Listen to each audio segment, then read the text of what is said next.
வணக்கம். Dollar city news. திருப்பூர்ல இருந்து என்னுடைய மதிப்பிற்குரிய நண்பரும் அரோமா காஜா பட்டன் நிறுவனத்தின் நிர்வாக இயக்குனருமான திரு செந்தில் அவர்கள் போன வாரம் எனக்கு ஃபோன் பண்ணியிருந்தாங்க. ஆகஸ்ட் 10 ஞாயிற்றுக்கிழமை கொஞ்சம் டைம் ஒதுக்கிக்கோங்க, பொள்ளாச்சி பக்கம் வர வேண்டியது இருக்கும் அப்படின்னு சொன்னார். அவர் என்ன சொன்னாலும் சரி, எப்போ சொன்னாலும் சரி, அதில் கண்டிப்பாக ஒரு ஸ்பெஷல் இருக்கும். திருப்பூரில் நிட்ஷோ கண்காட்சி வேறு நடந்துகிட்டு இருக்கு. இந்த நேரத்தில் எப்படி போகிறதுன்னு கொஞ்சம் தயக்கமாக தான் இருந்துச்சு.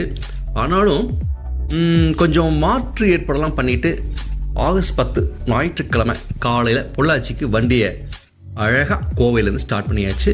மார்னிங் டைம் காலை நேரத்தில் சூப்பராக அந்த ரூட்டில் மேப்பெல்லாம் அழகாக போட்டு அனுப்பிச்சிட்டார். கூகுள் மேப் போட்டு லொக்கேஷன்லாம் ஷேர் பண்ணியிருந்தார். அதனால் வழி கண்டுபிடிக்கிறதுக்கு பெரிய ஒரு ப்ராப்ளம் இல்லை, பெரிய சிரமம் இல்லை.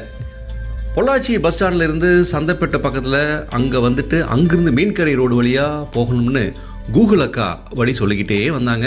அப்படியே போக போக அடடா, கண்ணுக்கு குளிர்ச்சியாக மனசுக்கு மகிழ்ச்சியாக எங்கே பார்த்தாலும் பச்சை பசேன்னு தென்னந்தோப்பு, ரோட்டை அரவணைச்சு காத்து நிற்கும் பசுமையான மரங்கள்னு களைப்பே தெரியாமல் பொள்ளாச்சியிலேருந்து ஒரு 18 கிலோமீட்டர் இருக்குங்க. அது வரைக்கும் வந்தாச்சு. அப்படியே திருச்சூர் ரோட்டில் போயிட்டு இருக்கும்போது கிழவன் புதூர் அப்படிங்கிற ஏரியா பக்கத்தில் சூப்பரான ஒரு வரவேற்பு பலகை அப்படியே கண்ணில் பட்டுச்சுங்க. Royal nature resort. அந்த வரவேற்பு போர்டு பார்த்தா அழகாக நீல நிறத்தில் கன்சிமிட்டி என வரவேற்றுன்னே சொல்லலாம். அட, இந்த ஒரு அமைதியான இடத்துல சூப்பரான கிளைமேட்டில் பார்க்குறக்கு ரம்மியமாக இருக்கிற இந்த லொக்கேஷனுக்கு நம்மளுடைய அழைப்பை நமக்கு கொடுத்த செந்தில் சார் எதுக்கு இங்கே வர சொல்லியிருக்காருன்னு கொஞ்சம் ஒரு ஆச்சரியமான யோசனையோட உள்ளே போனால் அங்கே இருக்கிற மக்களை பார்த்தா அட, இது நம்ம திருப்பூர்காரங்களாச்சு, அட இவங்க கோவை மக்களாச்சுன்னு அப்படியே ஆச்சரியம் அப்படியே தொத்திக்கிச்சுங்க. இவங்கெல்லாம் ரொம்ப பிஸியான பரபரப்பான பீப்புள்ஸ்.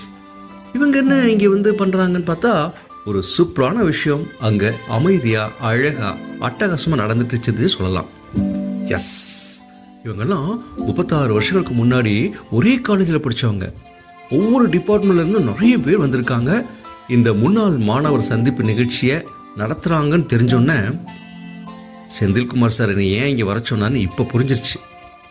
இந்த அற்புதமான விஷயத்தை பதிவு பண்ணி மக்கள்கிட்ட கொண்டு போய் சேர்க்கணுங்கிற பொறுப்பை நான் கையில் எடுத்துக்கிட்டேன். நஞ்சப்பா இன்ஸ்டியூட் ஆஃப் டெக்னாலஜி, அதில் வந்து எலக்ட்ரானிக்ஸ் டிபார்ட்மெண்ட்டில் 89 to 86 to 89 வரைக்கும் படித்தோம். எங்கள் பேட்சில் 160 பாய்ஸ் படித்தாங்க. நான் வந்து ஒரு சிங்கிள் கேர்ளாக வந்து 3 இயர்ஸாக படித்தேன்.